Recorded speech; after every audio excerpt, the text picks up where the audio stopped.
Good morning, Jesus Christ, and good morning, dear Holy Spirit. Thank you so much for another wonderful day that you have given to us. And this is the day indeed, O God, that you have made upang kami, Panginoon, ay muling dudulog sa inyong presensya upang ikaw ay aming purihin, sambahin sa Espiritu at sa katotohanan. Salamat, salamat Panginoon sa nagdaang gabi ng kapahingahan, sa pag-iingat niyo po sa amin sa buong magdamag at sa panibagong kalakasan, Lord, na binigay niyo sa umagang ito.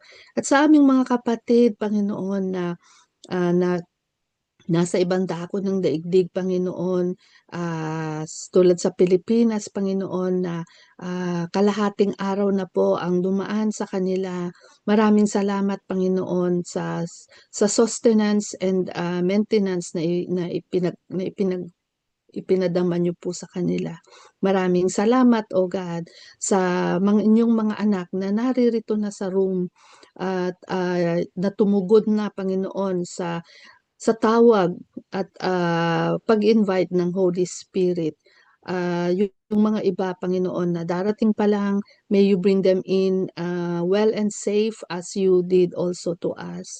Lord, maraming salamat because we know, Panginoon, na sa araw na ito ay mayroon kang uh,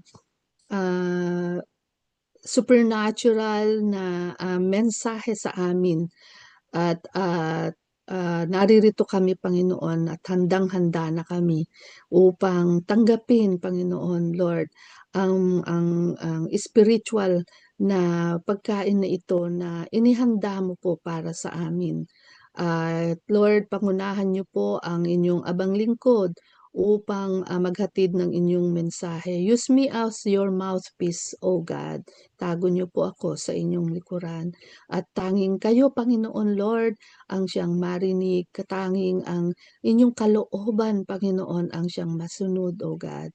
At ang tanging ang kapangyarihan ng banal na Espiritu niyo, Panginoon, ang siya naming ma-encounter at mararanasan, Panginoon, sa umagang ito. Sa amin pong pagpapatuloy, Panginoon Lord, idinudulog namin ang aming mga sarili, O Ma.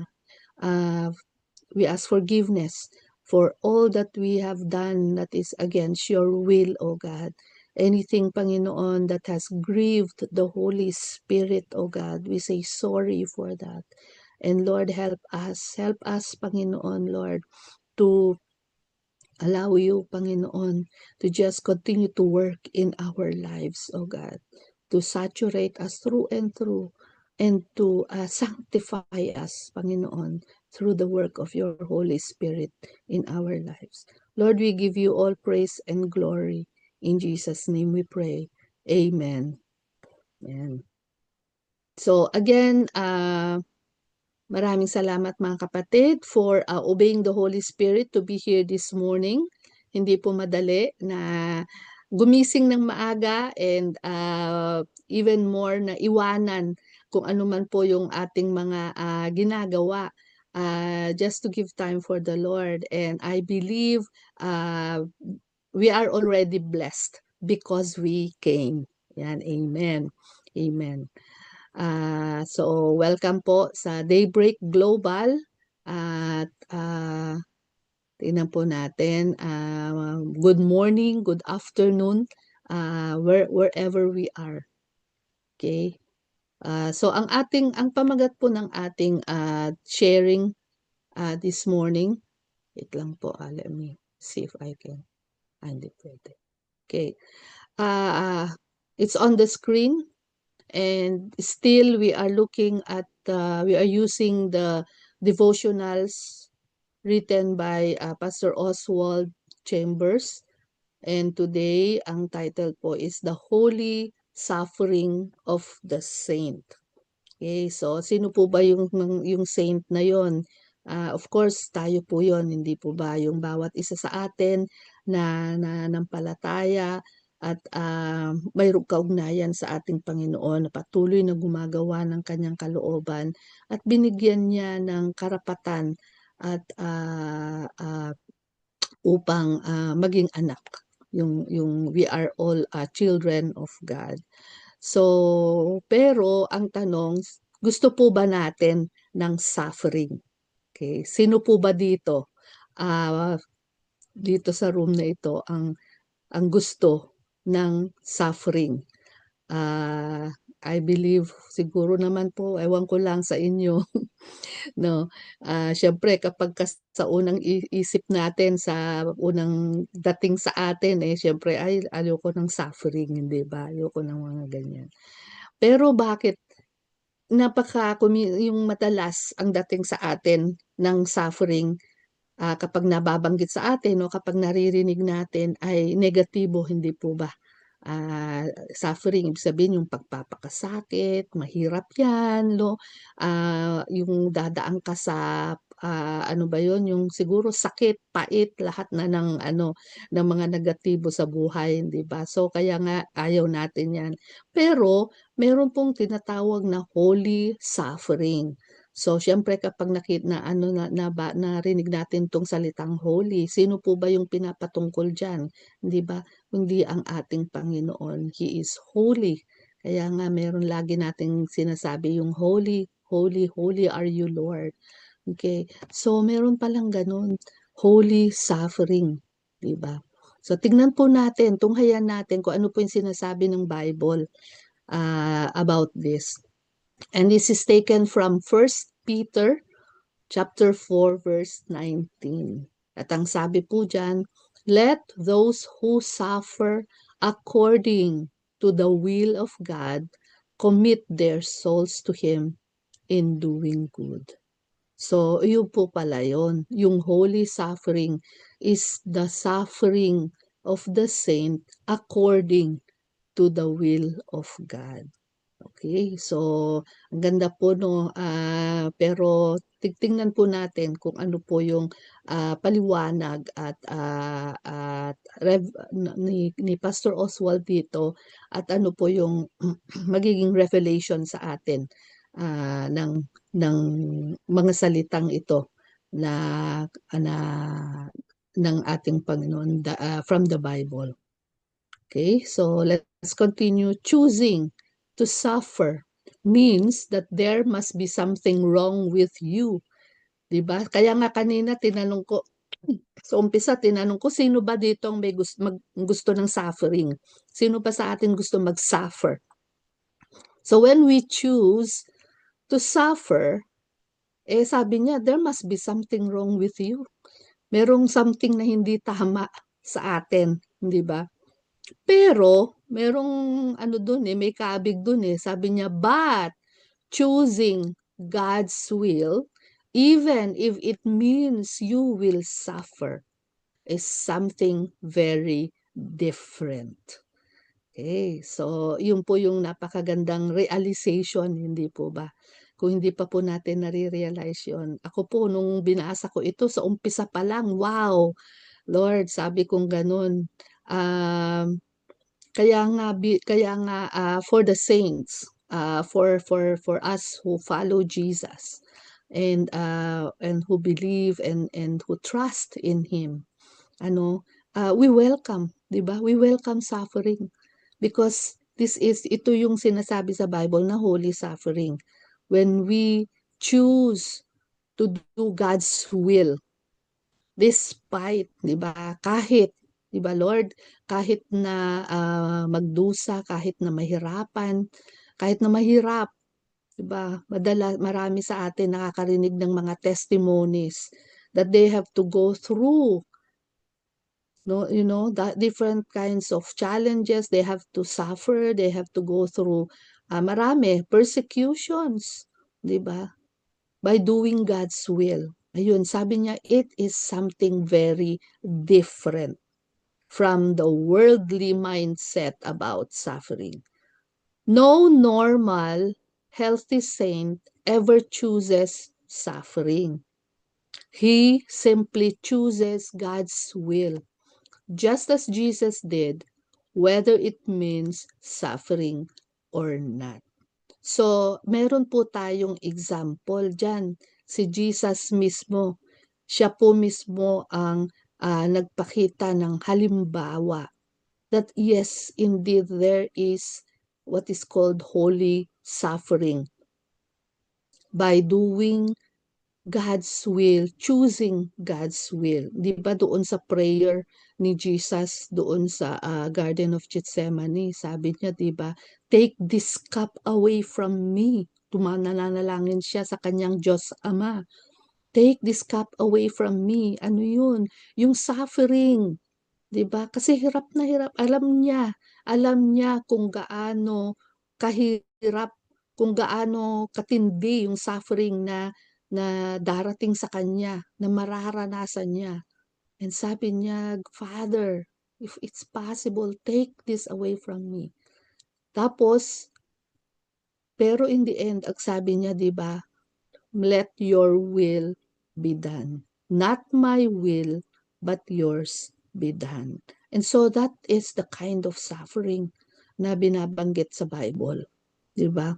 I believe nakakaranas din po tayo ng ganitong mga challenges, lalo na sa ating pananampalataya, lalo na sa ating pamumuhay bilang Kristiyano. Diba? Marami po tayong mga natatanggap din na mga yung mga hindi maganda, mga negatibo. Pero take heart. Ayan, take heart. Don't lose heart.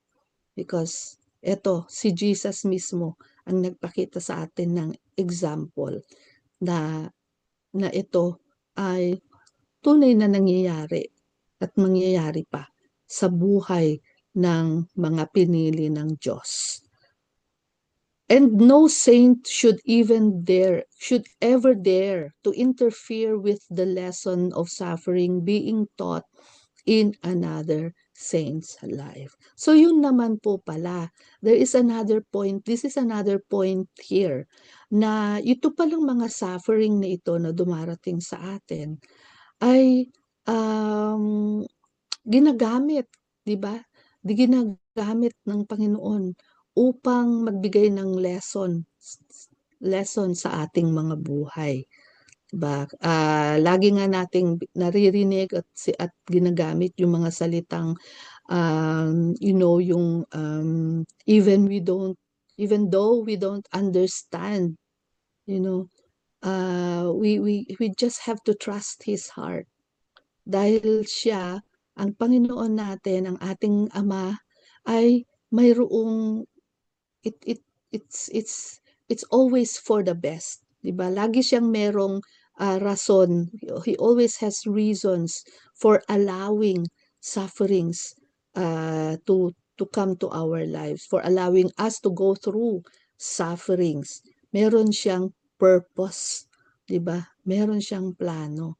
At kung minsan kasama ang mga bagay na ito na pinagdadaanan natin upang minsan yun, one of the reasons could be to teach us, 'di ba? To teach us a lesson in life. It could be to make us stronger, or to make us more dependent on him. So ang dami-dami. And so kaya ito nga ka, uh, you know, saan ko ba sa mga previous na mga pag-aaral din na naaatinan ko o sa mga mensahe, I've heard the words na, we have to welcome, yung sufferings, yung mga sufferings na yan as part of our Christian journey. Kung gusto nating sumunod sa ating Panginoon, then sabi nga niya, 'di ba, take up your cross, deny yourself and follow me. Okay? So, sa pagpapatuloy po, the saint who satisfies the heart of Jesus will make other saints strong and mature for God. Okay? So, tayo po mismo ay ginagamit din ng Panginoon upang yung mga kapananampalataya natin, mga kapatid natin sa pananampalataya ay maging malakas at mag-mature din, mag-grow sa kanilang relationship at kaugnayan, yung pananampalataya nila sa ating Panginoon. And so we are there. God sometimes uses us also to do that, to make others in the faith become strong and mature para sa ating Panginoon. And so when we obey, when we do God's will for others, kasi madalas 'di ba uh, yung ating sinisik is God's will for us, for ourselves. But here dito sinasabi din 'di ba that there is that we also need to satisfy the heart of Jesus by making other saints strong and mature for God. Ibig sabihin, making others na kasama, mga kapatid natin sa pananampalataya, to do the same. Okay? But the people used to strengthen us are never those who sympathize with us. Naintriga po o medyo na-strike po ako dito itong part na to. So ituloy ko lang po and then let's say something kung ano po yung reflection natin dito. So but sabi niya, the people used to strengthen us are never those who sympathize with us. In fact, we are hindered by those who give us their sympathy, because sympathy only serves to weaken us. No one better understands a saint than the saint who is as close and as intimate with Jesus as possible. If we accept the sympathy of another saint, our spontaneous feeling is, God is dealing too harshly with me and making my life too difficult. So ano po yung pwede nating maging reflection dito? Ang sabi dito, uh, uh, God, but the people used to strengthen us are never those who sympathize with us. So bakit ganun, 'di ba? Parang hindi ba we are to sympathize with other people. We are to yung parang um, feel na yung damdamin natin kung ano yung kanilang mga pinagdadaanan, ganun, unawain natin and to offer them yung sympathy, yung pakikipagsimpatya sa sa kanilang mga karanasan at nararanasan at mga pinagdadaanan. Pero sabi naman diyan, because sympathy only serves to weaken us. So, meron po kasing mga minsan hindi na yung sympathy yung pinapakita natin. Akala natin nakikisimpatya tayo, pero the truth the matter is we are tolerating, 'di ba? Tino-tolerate na natin kung ano yung kanilang ginagawa. Okay. And so, yun po yung isang negative effect nun. Sympathy is not bad, 'di ba? Pero kung yun ay pagpapakita na ng parang ano ba yung tinotolerate, um, yung pinababayaan nating gawin nila kung ano yung gusto nila or yung iniisip na nila na tama, okay? Because we parang, sige, that is what you want, di diyan ka masaya, 'di ba? Kung minsan merong mga ganun na yung parang ayaw na nating makialam. Okay? Ayaw na nating makialam because we don't want to hurt them. We don't want them to be insulted or many other reasons, 'di ba? So hindi natin sila natutulungan sa paraan na 'yon. At tayo din naman, 'di ba? Kung meron tayong uh, mga yung nagsasabi na minamahal we care about you, ganyan ganyan, and then pero hindi nila nire-rebuke yung mga ginagawa natin na hindi tama, mag-alam nilang magdadala sa atin sa kapahamakan. 'Di ba meron kasing mga relationships na gano'n, dahil ayaw lang tayong masaktan o, tayo 'yun, ayaw nating makasakit sa damdamin ng iba, then we just let them be. Tino-tolerate na natin yung mga ginagawa nila. And that is not the way, 'di ba, sabi dito, to show sympathy, because it will only weaken us, or it will only weaken others. Okay? And we can only yung mga taong nakakaintindi, ah, yung totoong um, pamamaraan ng pakikipag-sympathize sa iba, is it doesn't those who are intimate with Jesus as possible. Bakit po? Kasi si Jesus talagang he doesn't he didn't tolerate, hindi ba? Talagang nire-rebuke niya yung mga yung mga during his time, yung mga tao during his time, especially yung mga Pharisees, yung mga Sadducees, 'di ba? Anyone na alam na gumagawa ng hindi kalooban ng Diyos Ama, ay talagang talagang hindi niya pinamimihasa, sabi yung pala. Hindi niya pinamimihasa, 'di ba? At he was bold enough. He didn't show any sympathy to them, but instead he was bold enough to rebuke, and talagang i-direct sinasabi niya, kung ano yung mga kamalian nila. Hindi niya tinolerate kung ano yung mga gawa nilang hindi kalugod-lugod sa kanyang Ama. If we accept the sympathy of another saint, our spontaneous feeling is God is dealing too harshly with me and making my life too difficult. So, meron pong ibang mga hindi na magandang um, dating o resulta sa buhay ng isang mananampalataya. And even ang hindi maganda doon is that yung question na natin, questionable na yung yung power ng Panginoon sa buhay natin.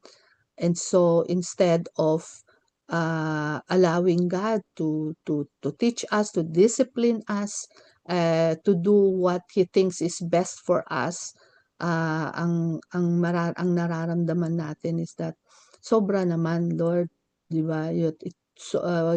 You're making my life too difficult. Para bang pinaparusa. Kaya yung iba, 'di ba? Nakakarinig po ba kayo 'yun kapag may mga nangyayari sa buhay nila, ang and it's sad, and it's so sad. It's so sad na nakakarinig tayo ng mga ganyan. Sometimes even from Christians. Yun nga yung, parusa ito ng Panginoon sa akin. Yung mga ganon. Kapag may namatay na na yung namatayan o nagkasakit, ganon. Because they don't know na then they take it that God is punishing me, or is making life more difficult para sa akin. So, napaka-mahalaga, mga kapatid, na we understand the differences from the biblical point of view, mula sa turo ng ating Panginoon, as against to the teachings of the world. Okay, so that is why Jesus said that self-pity was of the devil. Imagine, sino po ba dito ang mga nagse-self-pity pa? Kawawa naman ako, hanggang dito na lang ako. Kumusta ka na? Ay, ganito pa rin. Diba? Walang pagbabago. Ang hirap pa rin ng buhay.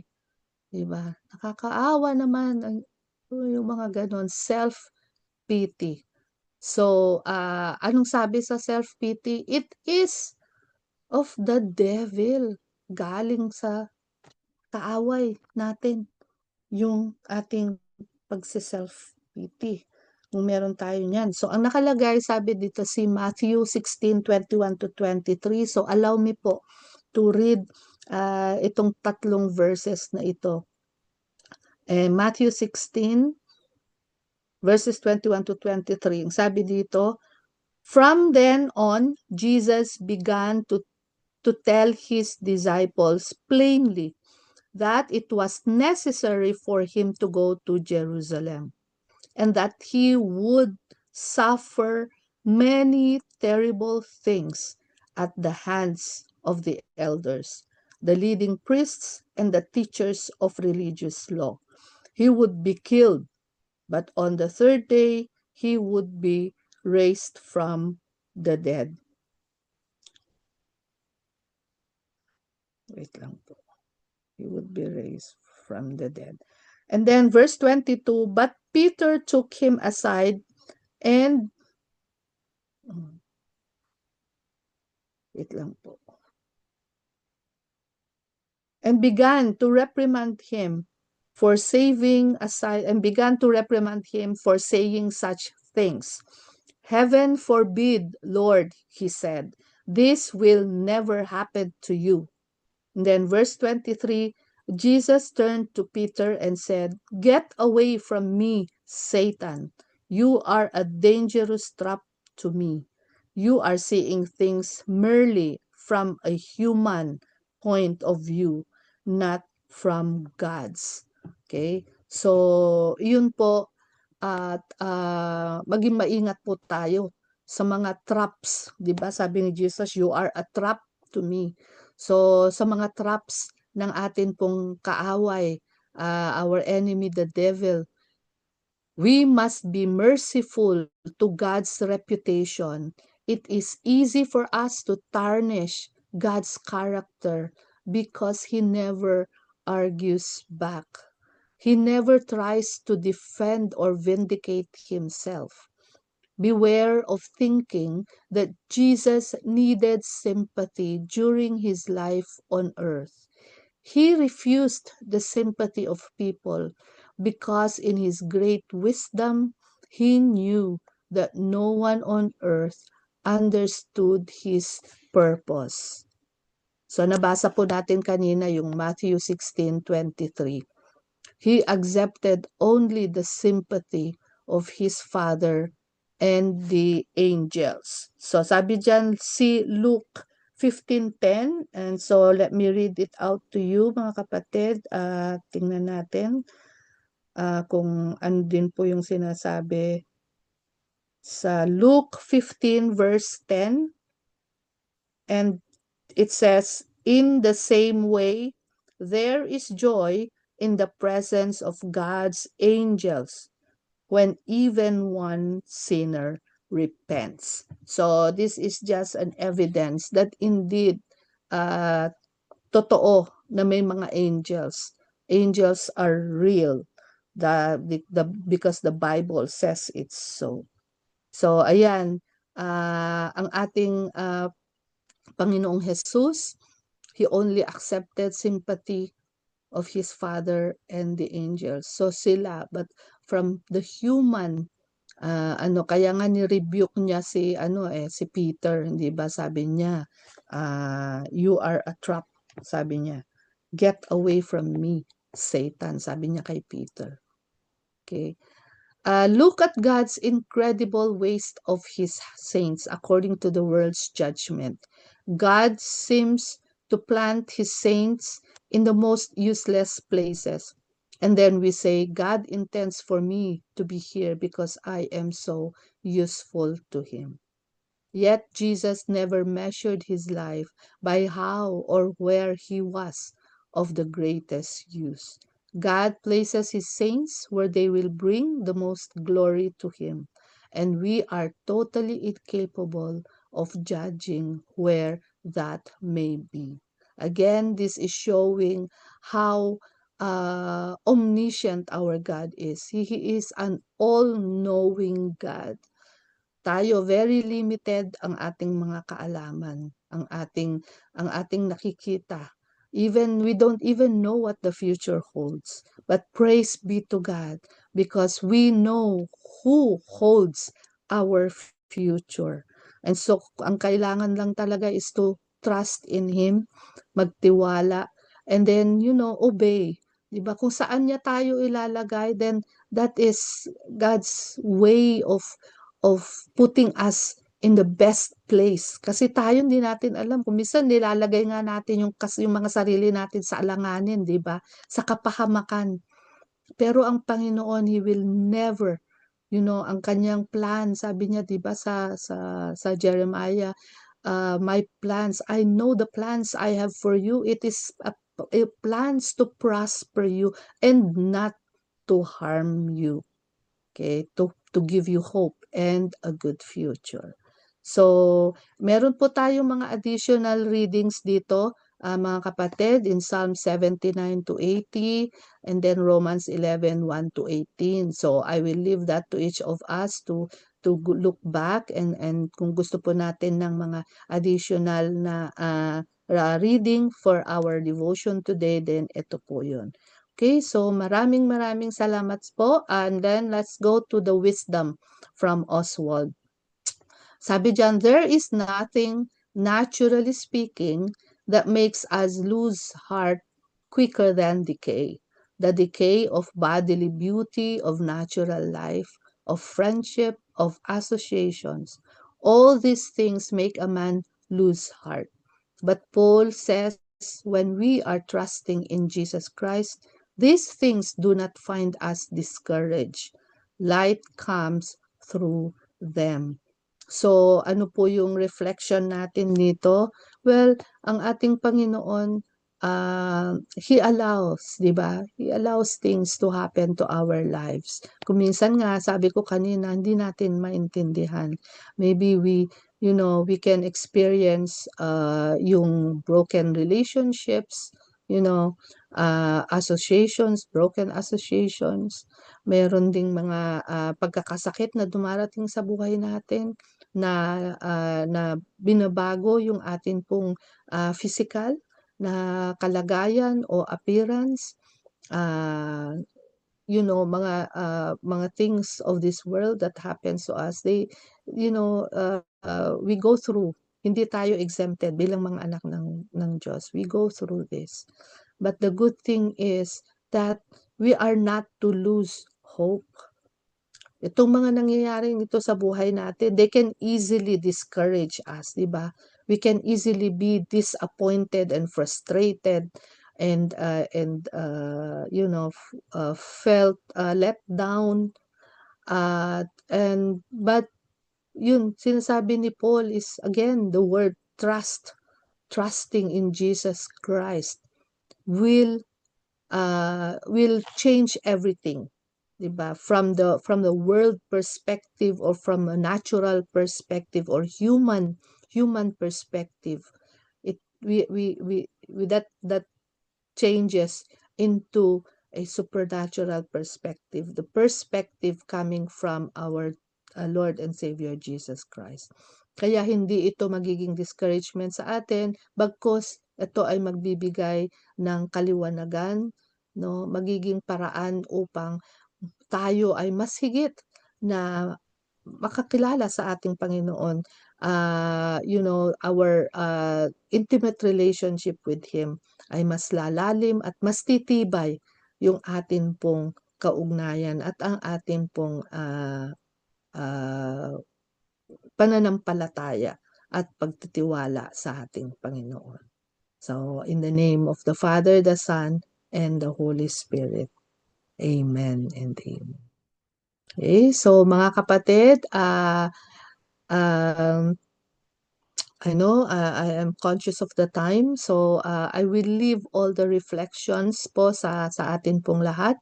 This is our takeaway, and on our own quiet time po, pagbulay-bulayan po natin.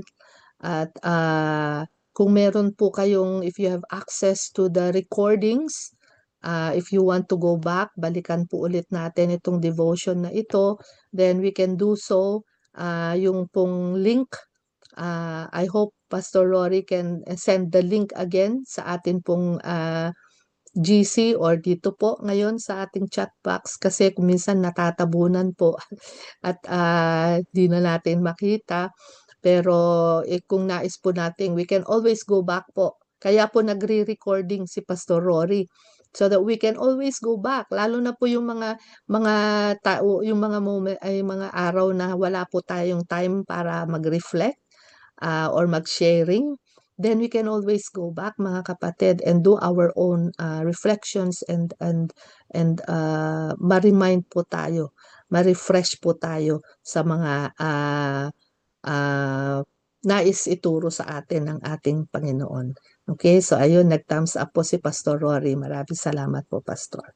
Okay, so let us now proceed sa atin pong prayer blast for the next part. And let me just change the slides at ibalik po natin yung atin pong prayer points. Okay, yan. So bago po tayo mag-start, pwede pong i-assign ko po yung mga prayer leaders natin para tuloy-tuloy na po tayo. And so una po, for the pillars of society, mountains of influence. And today we are focusing on religion, the church and the ministries. So pag-isahin na po natin para hindi po tayo ulit-ulit. So church and the ministries, ang ating pong focus, religion for today, for our prayer pillars of society. So for this, pwede ko po bang hilingan si Sister Ruth, kapatid na Ruth? Pwede po kayong mag-lead, i-lead nyo po itong ating prayer for the church and the ministries and religion po sa ating pillars of society. Okay lang po ba, kapatid na Ruth? Are you able to unmute? Yes, Pastor. Sige, salamat po. So, pero mamaya na po, no, i-assign ko po muna yung mga prayer leaders para dire-diretso na po tayo one after the other. Okay, so for next focus, ito pong nations and the governments. Pwede pong hilingan si Sister Rona, kapatid na Rona. Are you able to lead us dito sa nations and the governments? A prayer blast. Yes po. Thank you. Thank you. And then our prayers for healing para po sa mga kapatid natin na mayroong karamdaman. Hilingan po natin si Sister Flora. Sister Flora, pwede po ba kayong mag-lead sa prayer po? Are you able to? Okay Ayun. po. Yan. Thank you, Sister Flora. So, for the healing po sa inyong pamamaya. Okay, so ulitin ko lang po. Unang prayer point natin, ang for today being Sunday, ang pillars of society, church, ministries, and religion. Isahin na po natin. And then, ang next na prayer point, nations and the governments. Si Sister Ruth po yung una. And then, yung susunod, si Sister Rona. And then, yung sa healing po ay si Sister Flora. So, sunod-sunod na po yun, para tuloy-tuloy po yung flow ng ating prayer time. Okay, so sige po mga kapatid, and we will be praying in silence. Doon po sa iba, the rest of us, let's pray in silence and let us agree sa prayers ng ating pong mga prayer leaders. Okay, so sige Sister Ruth, pwede na po tayo mag-start. Thank you po. Hallelujah, hallelujah, Lord Jesus, our Father. Thank you, Lord, for this time again of the day that we are gathered to pray for others, to pray as one group, Lord. Thank you so much for this opportunity. Lord, we pray for the church and the ministries and religion as the pillars of our society. Panginoon, we pray for your church, the leaders of the churches, fathers, the pastors, and all the members of its churches, Panginoon. And Lord, may we not find it as like a religion, but grow in relationship with you. Lord, that its churches may, na ikaw sana, Panginoon, ang nakikita, nahahanap ng bawat isa. And Lord, we pray na kayo po ang magbigay ng wisdom sa lahat po ng inyong mga workers. Strengthen them, Lord, in the relationship with you, na na kayo lang po, Panginoon, ang pagsisilbihan at wala ng iba. Lord, we know that your churches are in danger.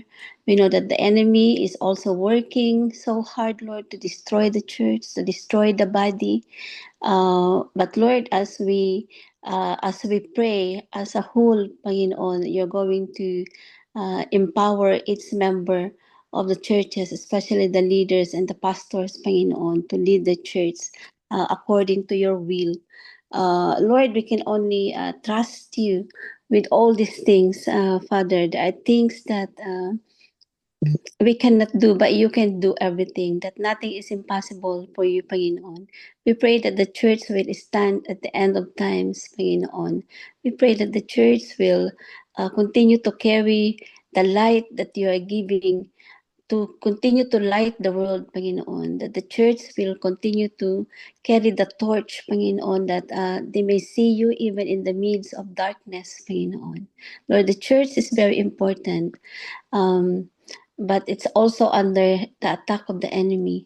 But Lord, that's why we are praying together, Lord, that nothing can harm the church, your church, Panginoon. Thank you so much, Father, that we have you, and we know that you have promised the Holy Spirit, Panginoon, na siya po ang kasakasama ng bawat isa, Panginoon. So we can continue uh, to to to light the world, Panginoon. Lord, thank you so much, Father. In the name of Jesus, amen and amen. Amen. Holy, holy are you, Lord. Heaven and earth are full of your glory, Hosanna in the highest. Blessed is he who comes in the name of the Lord. And so, Lord, we are here lifting up all the nations and governments in this world, especially those that are on our list, Lord, that need the prayer most because of what's happening in these countries, Lord, the wars, the sufferings caused by wars, suffering caused by calamities like fire, earthquakes, flooding, economic turmoil, the drought that is happening in Africa, the severe climate changes. Father, we're just bringing everything to you, Lord. Dispel all the darkness that is in this world, Lord, in this earth. Father God, we pray for divine intervention in all those countries that are affected by these calamities and wars, especially the innocent people. Lord, we pray for the safety, we pray for provision for them, not just the daily needs that they need, but also spiritual needs. They need comfort, Lord. They need to feel love. They feel the love that's coming from you, Lord. And Father, we pray that they will get the help that they need, and also for other countries that are able to take on refugees and asylum seekers, that they'll be welcoming, Lord, for these people who needs new homes, who needs new jobs, who needs a place to stay, and feel that they haven't been abandoned, because you, Lord, we know that you are with them even towards the end of their lives, Lord, that you will not abandon them, because you are a good Father who loves his children. Father, we pray for every single one who are helping to here on earth, those volunteers, those missionaries, those people who are risking their lives to bring help to these people, Lord. Father, we pray for their safety. We pray for their divine protection. And Father, we also pray that they will know you in their times of need, in their times of suffering. They will get to know you and send all Christian missionaries and volunteers, Lord, to remind them that you love them and that you haven't abandoned them in their time of need, Lord. Father, we just pray, Lord, for also the government leaders and government officials, Lord, that whatever they do, give glory to you and not really think of themselves, the selfishness and the, uh, you know, for themselves, but also think of the other people that could benefit with their leadership. Father, Yes. we just give everything to you. What is going on here on earth, and also things that's going on that we cannot see, Lord. We're just giving everything to you, Lord, in Jesus' mighty name. Amen. Amen.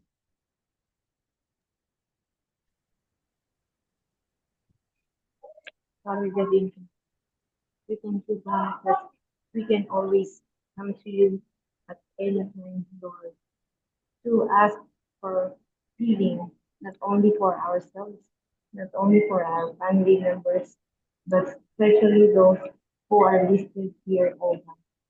In the book of Jeremiah, save me, Lord, and I will be saved.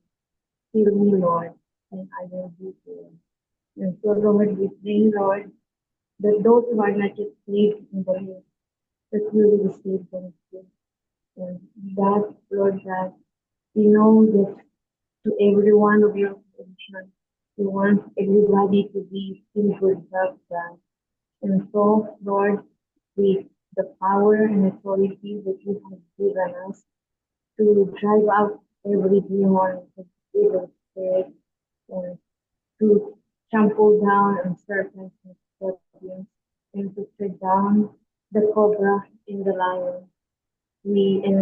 Oh God, you have also given us the power to heal every sickness, disease, and influences. We are now, O Lord God, practicing this and proclaiming, O Lord God, to all those who are sick, even those that are not listed here, Lord God, whom we know, even those whom we doesn't know, O God, even those, O Lord God, who are at home, who cannot afford to be in the hospital, or those who are already given up by the doctors. And Lord God, we bring them all to you. That we cast out every evil spirit of sickness, disease, and infirmities from them. And by the power and authority that you have given us, we pronounce and we declare and we proclaim healing for each and everyone, oh Lord God, of those who are listed here, even those who are suffering from cancer, kidney problems, or even the slightest sickness and disease that they are suffering from, even from the mental, emotional, and financial and spiritual sicknesses, Lord, including all of that, Iris, and all those who need all of that salvation.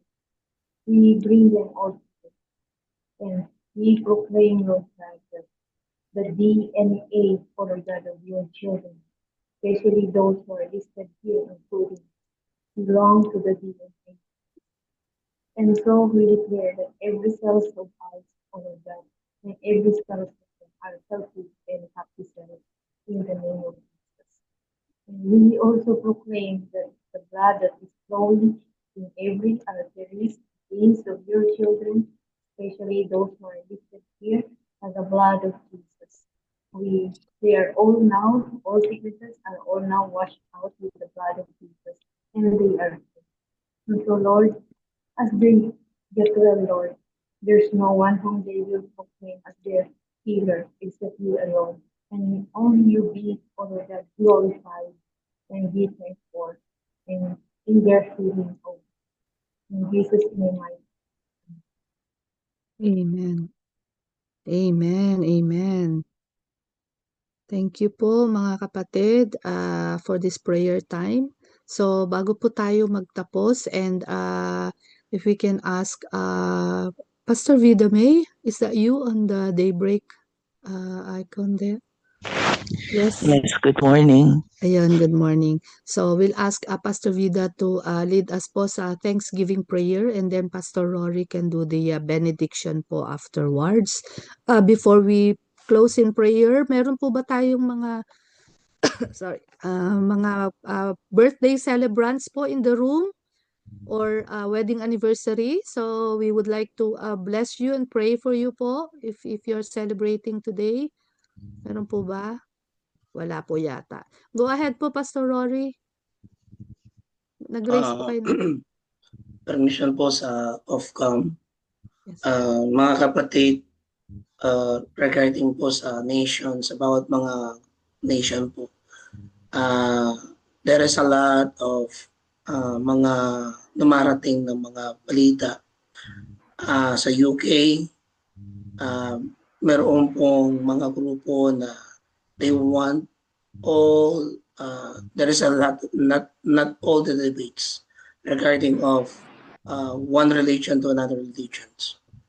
Kung hindi po, it is regarding about the dominion of one groups of people. Hindi lang po sa UK nagaganap ngayon po ito. Nagaganap din po ito sa New Zealand, sa parte po ng mga kapatid natin sa mga Muslim at ng mga Christians. They want, they declare that they want their country back.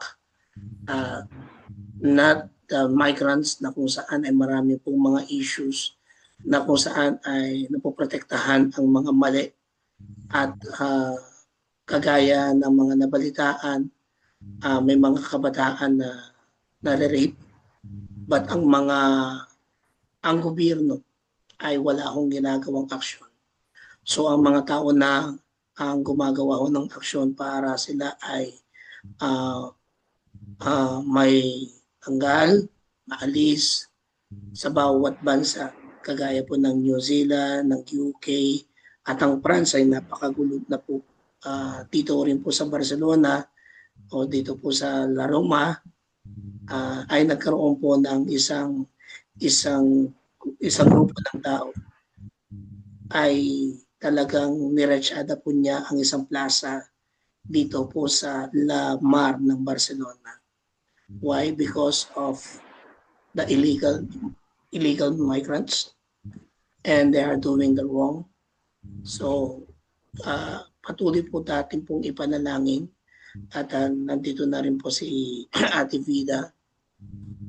She will pray for it, and patuloy po doon po sa Thanksgiving prayer. Maraming pong salamat. Sige po. Okay na, Pastor. Ate Finet. Yes, Pastor Vida. So, pakisama po sa prayer yung nabanggit po ni Pastor Rory. And then, ibalik po natin kay Pastor Rory for the benediction afterwards po. Thank you. Sige po.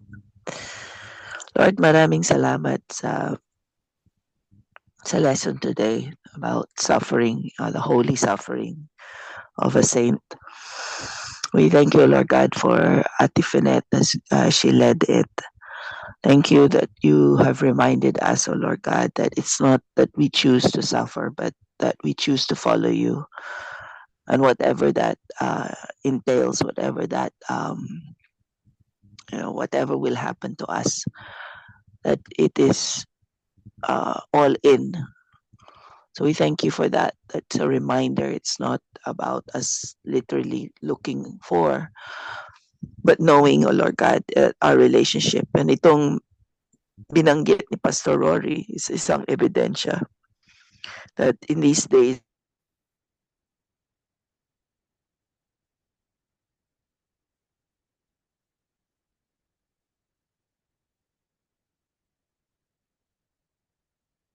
Na-mute po yata kayo, Pastor Vida. hindi po. Maybe it's the weak signal. Sandali lang po. Sige po. Weak signal. Lord. Yan. Hello? Can you hear me? Yes, we can hear you. Yeah. Lumipat ako. So Lord, tuloy po namin, Lord. We pray that help us not to be scared of what's going on around the world, but to use our authority in prayer to intercede, to stand, and to constantly ask you, Lord God, with your authority and power, Yes, Father. to help us to know how to pray, what to pray for, and to stand against the works of the enemy.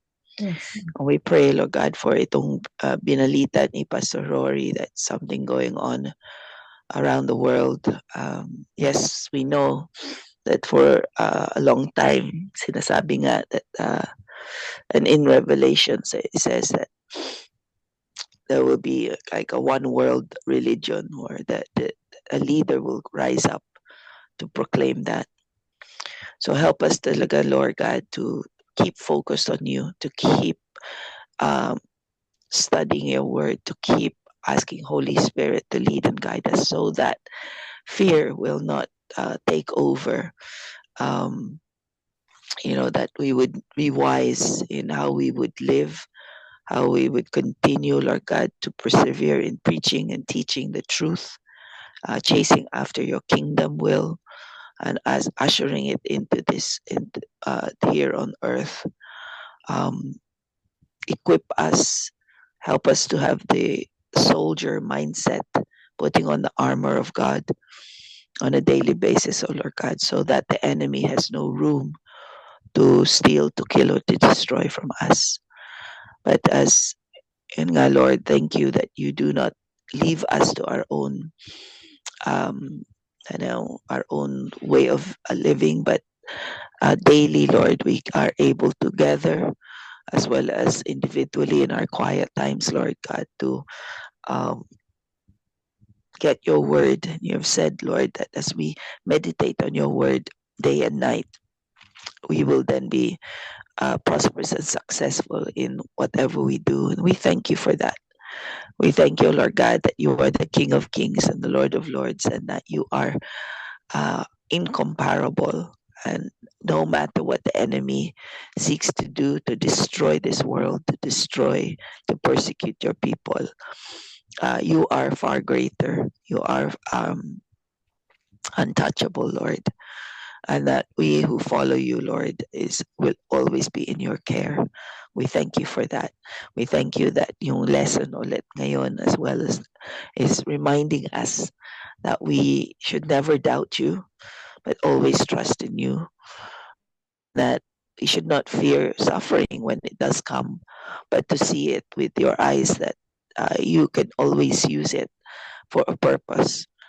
That you are toughening us up, preparing us, oh Lord God, to be victorious through and releasing our potential of overcomers. So again, thank you for Ate Finette. Thank you for this group who come daily to intercede, to pray together, to forcefully advance your kingdom through prayer. And as we part from one another, for those of us who are preparing for Sunday service, morning and afternoon, we pray again for your presence and your power to go before us.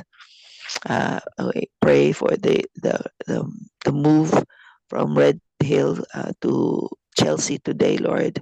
We pray again that you go before us, that you fill the place where we shall be worshiping, and that we would have a fun-filled, spirit-filled, empowered time together.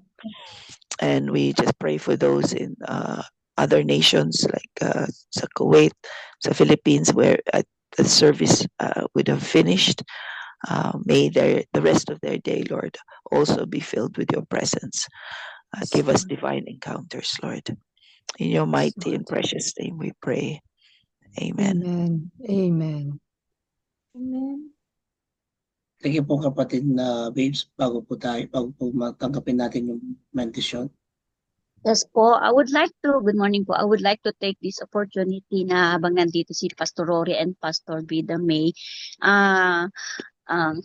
to welcome po namin ni Sis Ruth, si Attorney Cheryl and Ate Finette sa pastoral care po sa Truwet. And then, siyempre kasama po namin kayo dito sa Daybreak. Every day po yung prayer kailangan din po namin. And also, pwede rin po kami mag-request ng short prayer para po matuloy kasi by Monday is magre-register na po kami. So yung sa Truett dito scholarship and more souls po sana lalo na sa mga pagtanggap ng calling. So to God be the glory po. Sige po, we will include it right now. Let us continue to pray and receive the benediction of our God the Father, the Son, and the Holy Spirit. Panginoon, bigyan po ninyo ng kalakasan ang mga kapatid namin, Panginoon, na nag-aaral sa Truett. At patuloy na kayo, O Diyos, ang magbigay din ng karunungan sa kanila. Alam ninyo, Panginoon, yung puyat, pagod. Alam ninyo, Panginoon, yung kanilang mga naranasan. Pero kayo yung kalakasan. Kayo yung tunay na karunungan. Kayo, O Diyos, ang tunay na gumagalaw at kumikilos sa kanilang mga buhay. At sa bawat mga estudyante na kung saan, O Diyos, ay nais mag-enroll dito, Lord, touch them. Touch their heart. And dwell in their midst so that they will feel you and they will experience they are at home because of you, Jesus, because of you, Holy Spirit, because of you, Father God in heaven. So thank you. Now go in peace, my dear brothers and sisters in Christ. May it be done in our life because He will be sanctify us because God is our righteous God. To Him who is able to keep you from falling and bring all you faultless and joyful, magnify and glorify the glorious presence of our God the Father through our Savior Jesus Christ. Be the glory, majesty, mighty, and authority by His love and compassion through all the ages past, now and forever, in the work of the power of the Holy Spirit be upon us all, now and forever. Amen and amen. Amen. Amen. Amen. Amen. Amen, amen. Marami pong salamat mga Everyone. kapatid. Thank you po. God bless everyone. Okay, so